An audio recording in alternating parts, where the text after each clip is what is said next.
Hello and welcome to Anthony Johnson Speaks, the podcast where we talk about manifestation in the three key areas of life: great relationships, great health, and greater wealth. If you have a great relationship, you also want great health and great wealth, right? Today we are talking about communication in relationships. What is active listening and why is it important?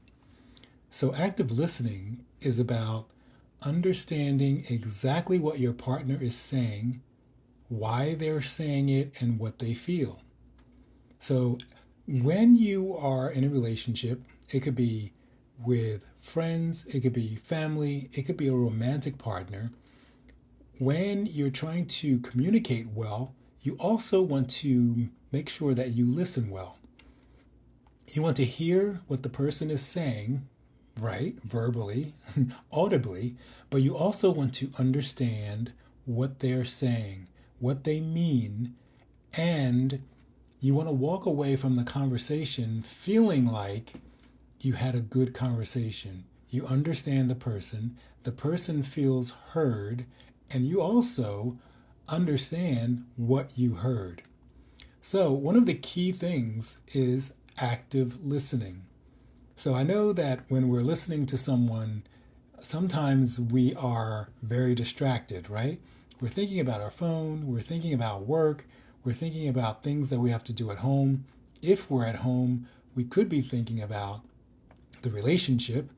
Is it going well? Is it going to end? If there are children involved, we may be thinking about the children. We may be thinking about the in laws. We may be thinking about the 5, the 10, the 15 pounds that we want to lose. Maybe we want to go to the gym right now. There are so many things that can distract us while we're in conversation with someone. So, the number one thing is to make sure that we are actively listening. Try to bring our attention to the conversation. Make sure that you're not trying to see what's going on your phone, and at the same time, try and be focused on what the person is saying, actively listening and trying to understand, versus off in your mind thinking about 25 different other things that either you could be doing or that you would like to be doing, or that you need to get done. So, to show respect and value for your partner's thoughts and feelings, or your friend's thoughts and feelings, it will help prevent misunderstanding, right? It will help prevent miscommunication. It will encourage them to be open. It will encourage them to be vulnerable. And when you make that type of connection in relationships, that makes the relationship stronger. If the person feels heard and understood, and you feel like you're in relationship with someone that you understand and that you're able to hear and comprehend, that makes for a really great relationship. So try and give your full attention, make eye contact, nod or say yes or say I get it or I hear you or anything, just to let the person know that you are actively listening. You have a pretty good idea of what they're saying. You have a good understanding of where they're coming from. And if you don't, ask questions. Be curious. Make the conversation as fun and as light as you can. If you're talking about something that's serious, or the other person seems like it's something that's serious, you can still lighten up the conversation by asking a lot of questions, being curious, and making sure that you understand fully what the other person is trying to convey. What message are they trying to get across? How do they want you to hear what they're saying?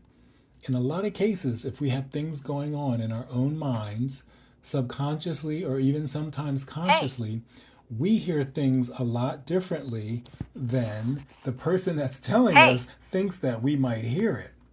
You know what I mean? So sometimes we're saying something and the person takes it a different way, and maybe they're saying something and we take it a different way, and it's all because we don't fully understand what they're talking about. We don't know why they're telling us what they're telling us, because we've kind of stopped listening and we've gone inside our head and we started creating our own stories, well, this might mean, or this must mean, or this could mean. Instead of doing that, what we want to do is actively listen and then say, oh, so do you mean? Or, what do you mean by? Or, are you saying that you feel? Or, do you think I? Do you think we? Do you think you? Are you saying we? Ask a lot of questions so that you get clarity around exactly what they're saying. You don't want to have a serious conversation with someone and then walk away and then have a completely different idea about what the conversation meant than what the person that was talking to you meant.